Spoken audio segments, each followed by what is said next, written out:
நிறைவேற்றினார். எல்லா கனமும் மகிமையும் கர்த்தருக்கே.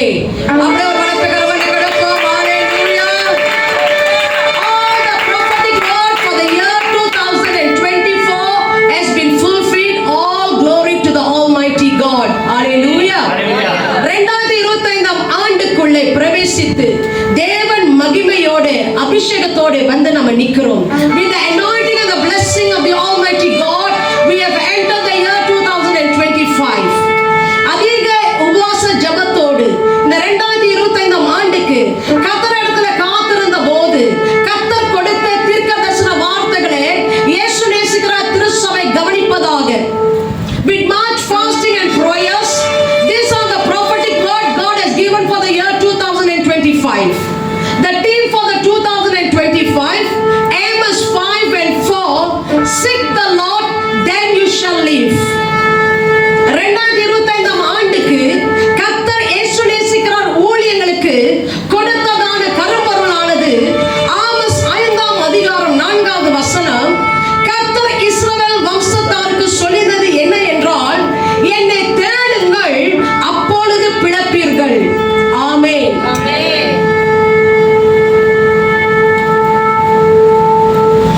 இந்த ஆண்டுல தேவ பிள்ளைகளே, கர்த்தரை தேடுகிறவர்களை கர்த்தர் அதிசயமாய் நடத்த போகிறார். God is going to lead you in a miraculous way this year. When you seek the Lord, you will be abound with blessing and miracle. So we are going to meditate all the prophecy that God has given unto us. கர்த்தர் நமக்கு கொடுத்ததான அத்தனை தீர்க்கதரிசன வார்த்தைகளும் கவனிப்பீர்களாக. This is the prophecy for the world. தேசங்களுக்கு கர்த்தர் கொடுத்ததான வார்த்தை 2025 ஆண்டுல தேவ பிள்ளையே. Number 1, 2025 2025 ஆண்டுல அநேக there will be many natural disasters will take place. 2025 ஆண்டுல தேசங்களில் அநேக இடங்களிலே அநேக இயற்கை பேரழிவுகளை நீங்கள் பார்ப்பீர்கள்.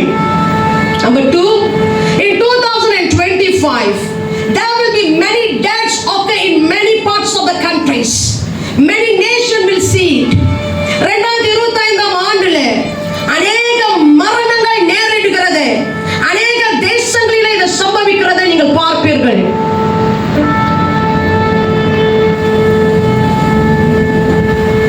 Number 3, in 2025 the economy will be tough.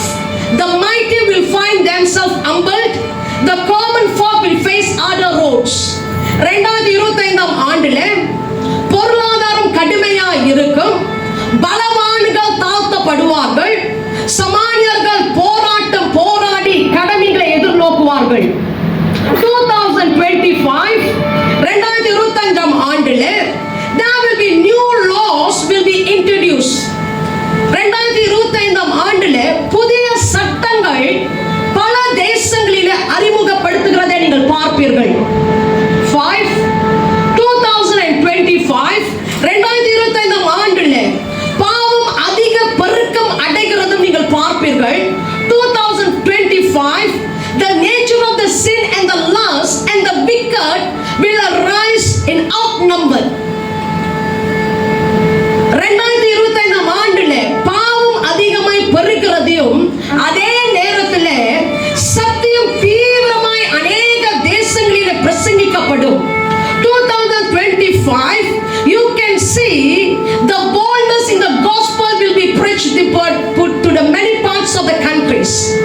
Number 6, 2025 there will be a beginning of a new revival.